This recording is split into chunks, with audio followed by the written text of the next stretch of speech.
to know how I make this Pinoy bread,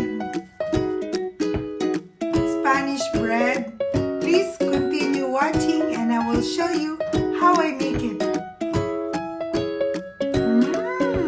It's good!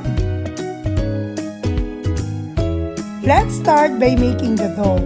This Filipino bread is like the dough of the popular Pandesal.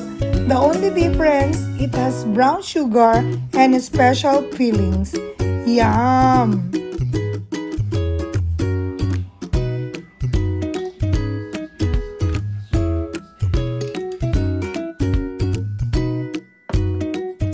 In making Pandesal dough, there are three mixtures. The first mixture is the yeast mixture. In a container with the warm milk, add the yeast and the sugar, then mix and set it aside. In a mixing bowl, combine the bread flour, all-purpose flour, the brown sugar and the white sugar, and salt. Using wire whisk, mix.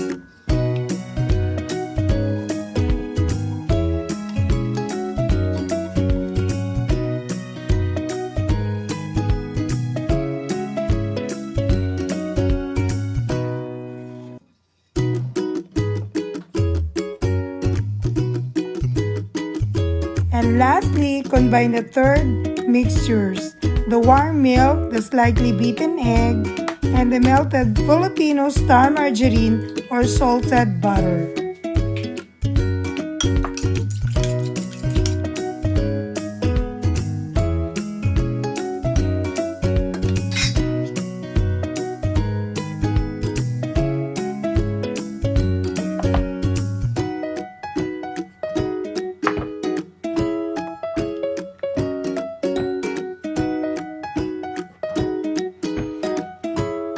After 10 minutes, the yeast is already activated. Then combine to the third mixtures or egg milk mixture, stir, then add to the dry ingredients.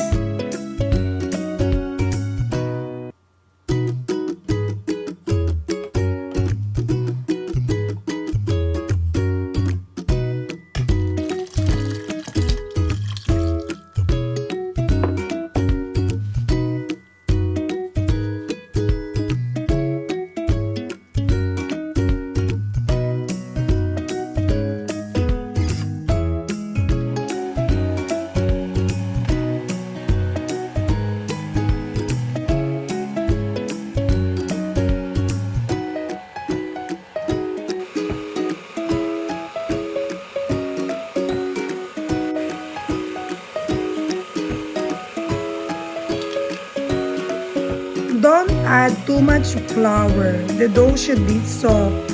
Add softened butter towards the end of the kneading process.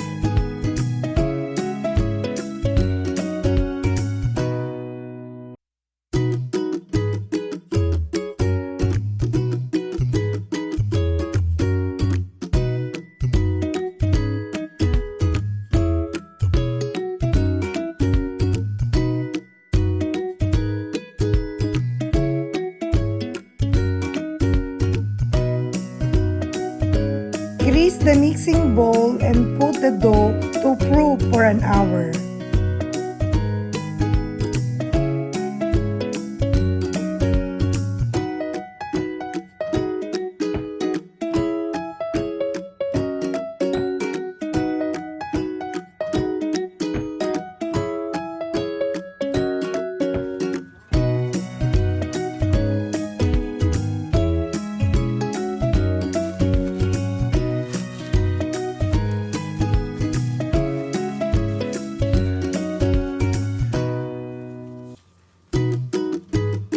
While proofing the dough, let's combine the filling.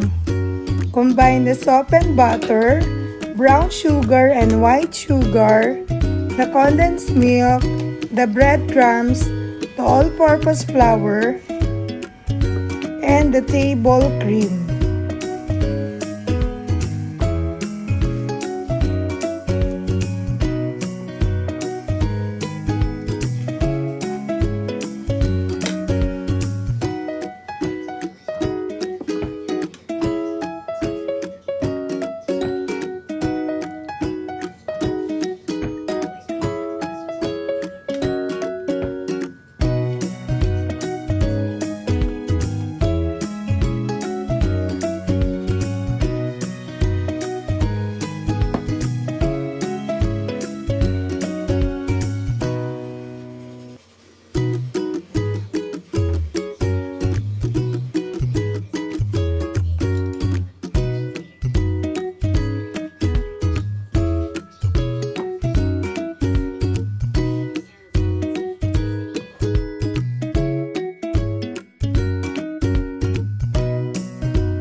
After an hour. After an hour, release all the gas or air from the dough, then weigh and divide in 24 to 30 pieces for 60 grams.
After 5 minutes, get one bun. Using the rolling pin, flatten the bun into an oval shape. Then put the filling. I scoop 2 tablespoons of the fillings for the bread. And then do this with all the buns.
Here's the 12 buns, then set aside for 1 hour until it double the size.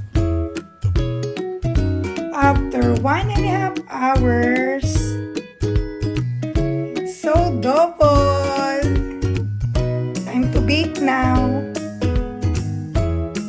Before baking, I sprinkle extra breadcrumbs since each dough expands into double.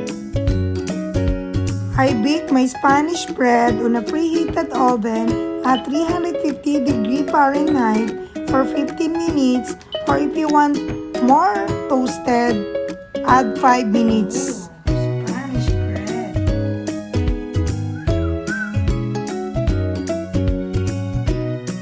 It's soft. It's good.